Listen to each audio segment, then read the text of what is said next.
आपने अक्सर खबरों में सुना होगा कि नासा ने फला रॉकेट लॉन्च किया है या इसरो ने अंतरिक्ष में इतने उपग्रह स्थापित किए। पर क्या आपने कभी ये सोचा है कि किसी भी देश के विकास का पर्याय बन चुके इन उपग्रहों और रॉकेट से कितना नुकसान होता है? ये पर्यावरण और लोगों के लिए कितने खतरनाक साबित होते हैं। आप सोच रहे होंगे कि आज इस विषय पर हम क्यों चर्चा कर रहे हैं, क्योंकि हाल ही में आउटर स्पेस इंस्टीट्यूट यानी OSI ने खुला पत्र प्रकाशित किया है, जिसमें 140 से अधिक विशेषज्ञों और गणमान्य व्यक्तियों ने हस्ताक्षर किए हैं। इस पत्र में विभिन्न राष्ट्रों और बहुपक्षीय संस्थानों से रॉकेट के अनियंत्रित पुनः प्रवेश को प्रतिबंधित करने का आह्वान किया गया है। तो आइए जानते हैं कि रॉकेट का अनियंत्रित प्रवेश क्या होता है। जब किसी उपग्रह को पृथ्वी की कक्षा में प्रक्षेपित किया जाता है तो ज्यादातर रॉकेट पृथ्वी की कक्षा में पहुंचने से पहले अपने सारे पुर्जे अलग कर देते हैं और ऑर्बिट में केवल पेलोड ही प्रवेश करता है, जिसमें एक छोटा इंजन लगा रहता है। अब जो पुर्जे रॉकेट से अलग होते हैं वो वापस पृथ्वी पर आने लगते हैं। इनमें से ज्यादातर तो रॉकेट के छोटे टुकड़े होते हैं और पृथ्वी के वायुमंडल में पहुंचने से पहले ही जलकर राख हो जाते हैं।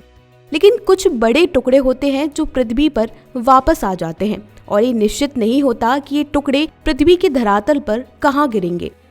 ये टुकड़े अपने भार, हवा की गति और पर्टिकुलर कोड के आधार पर पृथ्वी की सतह से टकराते हैं, जिसे हम अनियंत्रित प्रवेश कहते हैं। मतलब ये कि रॉकेट के टुकड़ों के बिना किसी मार्गदर्शन के प्राकृतिक दिशाओं के अनुसार किसी जगह पर गिर जाते हैं।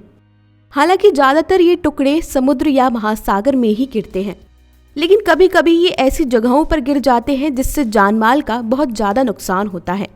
OSI ने रॉकेट के अनियंत्रित पुनः प्रवेश के कारण रूस और चीन की घटनाओं का जिक्र किया है। साल 2020 में चीन के रॉकेट लॉन्च मार्क 5B के कुछ टुकड़े कई देशों की जमीन पर गिरे थे, जिससे उस जगह पर काफी नुकसान हुआ था। इसलिए इस खुले पत्र पर OSI ने विभिन्न देशों के हस्ताक्षर करवाए हैं, जिससे सभी अंतरिक्ष एजेंसी रॉकेट के टुकड़ों के पुनः प्रवेश को नियंत्रित करें और उनके टुकड़े किसी सुरक्षित जगह पर गिरें, जिससे जानमाल को कम से कम नुकसान पहुंचे।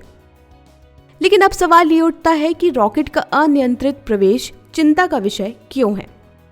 दरअसल रॉकेट के जमीन पर अनियंत्रित पुनः प्रवेश को लेकर दुनिया भर के वैज्ञानिकों ने चिंता जताई है। चूंकि ज्यादातर उपग्रह पृथ्वी के भूस्थैतिक कक्षा में स्थापित होते हैं, इसलिए रॉकेट के टुकड़े जब पृथ्वी पर गिरते हैं तो ज्यादातर भूमध्य रेखा के आसपास के ही देशों में गिरते हैं। भूमध्य रेखा के पास अधिकतर गरीब और अल्प विकसित देश हैं। इसलिए जब रॉकेट के पुर्जे इन देशों में गिरते हैं तो इन देशों की अर्थव्यवस्था और मानव संसाधन दोनों को ही नकारात्मक रूप से प्रभावित करते हैं। और सबसे बड़ी बात ये कि इस अनियंत्रित प्रविष्टि के लिए अंतर्राष्ट्रीय स्तर पर भी कोई विशेष संधि अथवा समझौते नहीं है। अंतर्राष्ट्रीय स्तर पर सिर्फ लाइबिलिटी कन्वेंशन 1972 मौजूद है, जिसके तहत स्पेस ऑब्जेक्ट की वजह से होने वाले नुकसान का भुगतान संबंधित देश को किया जाता है। लेकिन इस कन्वेंशन में भी रॉकेट री एंट्री से होने वाले नुकसान को रोकने की बात नहीं कही गई है। हालांकि रॉकेट के नियंत्रित पुनः प्रवेश की तकनीक का इस्तेमाल करके उसके प्रवेश को नियंत्रित किया जा सकता है और इससे होने वाली हानि को काफी हद तक नियंत्रित किया जा सकता है। आज की वीडियो में इतना ही। अगर आपको वीडियो अच्छी लगी हो तो वीडियो को लाइक और चैनल को सब्सक्राइब करना ना भूलें। फिर मिलेंगे किसी नई जानकारी के साथ।